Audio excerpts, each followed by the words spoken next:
مجھے آگے سے جو نیوز ملی ہے سننے کو، میرے پاؤں کے نیچے سے زمین نکال دی ان لوگوں نے۔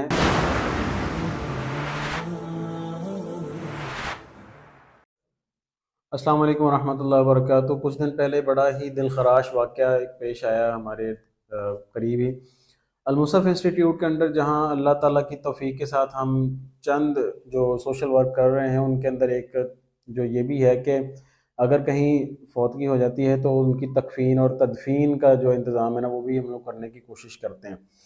تو مجھے ایک فیملی کی طرف سے کال آئی کہ جی ان کے مسز کو مس کیریج ہو گیا، یعنی ڈلیوری ابھی نہیں ہوئی تھی لیکن ان کو الٹرا ساؤنڈ کے مطابق پتہ چلا کہ ان کے بچے کی ڈیتھ ہو چکی ہے۔ جیسے ہی میں اس جگہ پر پہنچا اور مجھے پتہ چلا کہ بچے کی جو ڈیتھ ہے وہ تو 2 دن پہلے ہو چکی تھی اور ابھی ڈلیوری نہیں ہوئی بچے کی، اور بچے ماں کو لے کر جو ان کے گھر والے ہیں وہ ڈاکٹرز کے پاس صرف چیک اپ کے لیے جا رہے ہیں، کیونکہ ان کو بھی اس چیز کی یقین نہیں تھا کہ بچے کی ڈیتھ ہو چکی ہے۔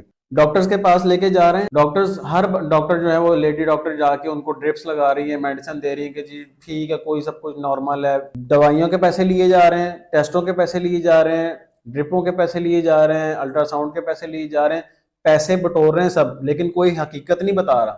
اور کسی کو اس چیز کے بھی خدا کا خوف نہیں آ رہا کہ ماں کی حالت تشویشناک ہو سکتی ہے، ان کو خطرہ ہو سکتا ہے، بچہ تو پہلے ہی فوت ہو چکا ہے، اب بچے کو پیٹ میں رکھ کے، مردہ بچے کو پیٹ میں رکھ کے ماں بیچاری پھر رہی ہے، اور لواحق ان کو پتہ نہیں اصل معاملے کا، اور ڈاکٹرز جو ہیں وہ جہاں پر بھی جا رہے ہیں وہ فیسیں بٹور رہے ہیں، اپنے پیسے بنا رہے ہیں۔ کسی کو اس چیز سے غرض نہیں ہے کہ ماں کی ڈیتھ ہو سکتی ہے، ماں کو نقصان ہو سکتا ہے۔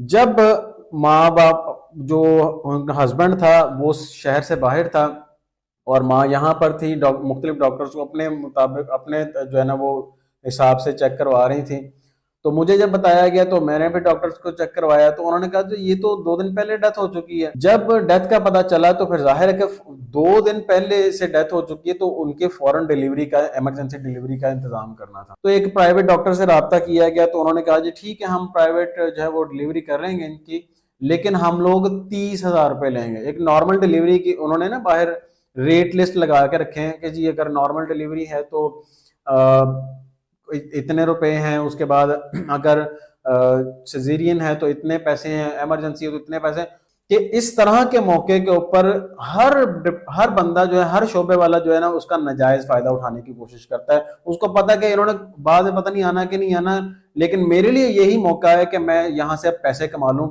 یہاں سے میں پلاٹ بنا لوں، یہاں سے میں اپنے اولاد کے لیے سازشیں جمع کر لوں۔ انہوں نے کہا جی میں ایڈوانس پیسے لوں گی اور اتنے پیسے لوں گی، 30,000 یا 50,000 انہوں نے پیسے مانگے۔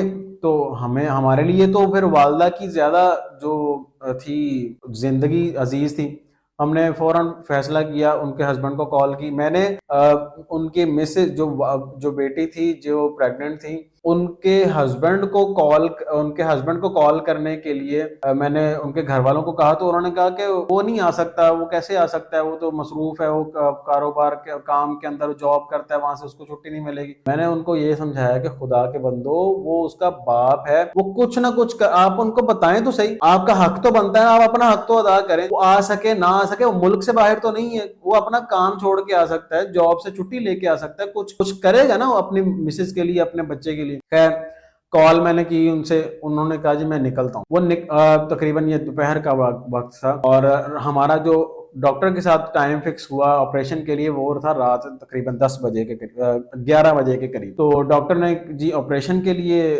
تیاریاں شروع کر دی ہیں، اور ہم لوگوں نے جو ہے وہ باقی لواحقین کو بتا دیا، ساری انفارمیشن دے دی۔ ادھر سے وہ ان کے ہسبینڈ بھی آ گئے، ہاسپٹل کے باہر ہم لوگوں کو ویٹ کرنا تھا۔ تو میں جو احتیاطاً، کیونکہ میں ظاہر کہ ڈائریکٹ تو نہیں خواتین کے ساتھ میں اس طرح سے معاملات کر سکتا تھا، تو اپنی والدہ کو میں نے ریکویسٹ کی کہ آپ ذرا میری ہیلپ کے لیے آئیں ساتھ۔ اس وقت کیا تھا کہ ڈاکٹرز نے ان کو باہر بٹھا دیا ویٹنگ روم میں، اور اندر آپریشن سٹارٹ کرنا شروع کر دیا۔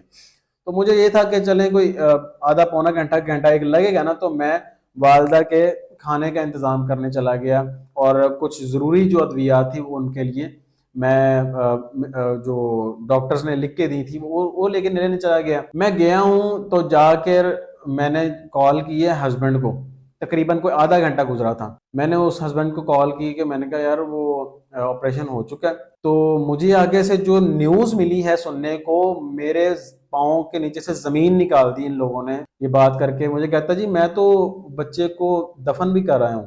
انا للہ و انا الیہ راجعون. میں نے یہ سوچا، میں نے کہا میں ابھی جسٹ آدھا گھنٹہ پہلے میں آپ لوگوں کے پاس سے یہاں سے آ رہا ہوں، تب تک آپریشن بھی نہیں ہوا تھا، اور آپ مجھے اب یہ کہہ رہے ہیں کہ میں بچے کی تدفین بھی کر رہا ہوں، تو یہ کیسے ممکن ہے؟ اس نے مجھے کہا جی کہ میں بچہ نارمل ڈیلیوری کے ساتھ ہو گیا تھا، تو مجھے ڈاکٹر نے کہا جی کہ یہ آپ اس کو دفن کر رہے ہیں. تو میں نے خود ہی پکڑا، ساتھ ایک دو کزن لیے، اور جو قبرستان جا کے وہاں پر سنیں اب غور کریے گا اس بات پہ. پہلے آپ نے دیکھا کہ ڈاکٹر نے جو زیادتیاں کی ہیں، اس کے بعد اب دوسری چیز یہ ہے کہ والد کیا کر رہا ہے اپنی اولاد کے ساتھ. والد نے کیا کیا، 1 فٹ گڑھا جو ہے وہ کھودا.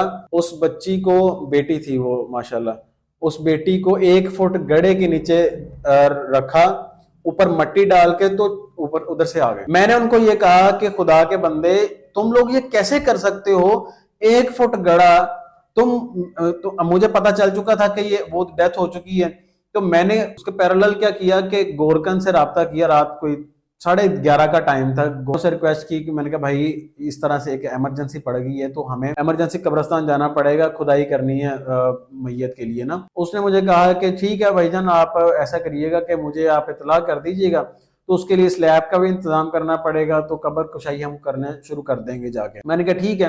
اب میں گورکن کا انتظام کر رہا ہوں، سلیبس کا انتظام کر رہا ہوں، قبر کشائی کا انتظام کر رہا ہوں. میں نے اس بندے کو بولا، میں نے کہا خدا کے بندے 1 فٹ گڑھا کھود کے تم لوگ انسان کا بچہ وہاں پر دفن کر کے آ گئے ہو. آپ مجھے یہ بتائیں، اوپر مٹی بھی ڈال دی ہے. اس جو فریش گوشت ہوتا ہے وہاں پر تو جانور بڑی آسانی سے اس کو سونگ لیتے ہیں، وہ تو کتے کھا جائیں گے اس کو، ناؤز باللہ، اس کو جانور کھا جائیں گے. تو تمہیں ذرا بھی رحم نہیں آتا کہ وہ انسان کا بچہ ہے، اب تمہارا بچہ ہے وہ، تو تم کیسے اپنے بچی کو اس طرح سے دفن کر سکتے ہو؟ تو خیر میری بات فون پہ تو نہیں اس نے سنی، فون کاٹ دیا. پھر میں دوبارہ گیا اپنی والدہ کے پاس، تو والدہ نے بھی ظاہر ہے وہاں پر ان کو سمجھانے کی کوشش کی. ان کو تو پتہ بھی نہیں تھا کہ وہ کس وقت لے کے کس وقت دفنائے جا کے. تو اس وقت کیا ہوا کہ مجھے سننے میں بعد میں یہ ملا کہ ان کا موقف یہ تھا، ان کی فیملی کا، ماں کو نہیں پتا اس چیز کا کہ کیسے کیا ان لوگوں نے، کیسے کیا ہوا. جو ان کی ساس تھی، انہوں نے کہا جی کہ وہ چھوٹا سا تو بچہ تھا،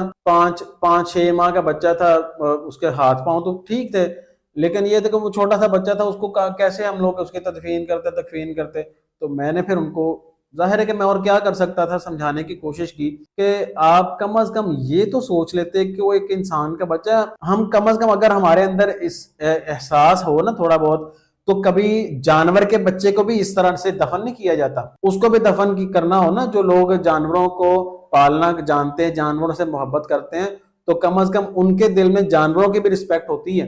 تو انسانوں کے لیے آپ لوگوں کے اندر سے رسپیکٹ ہی ختم ہو چکی. حالانکہ نبی علیہ السلام نے فرمایا تھا کہ ایک مسلمان کی جو عزت ہے وہ کعبے سے زیادہ ہے، کعبے کی حرمت جو ہے وہ کم ہے ایک مسلمان کی حرمت سے.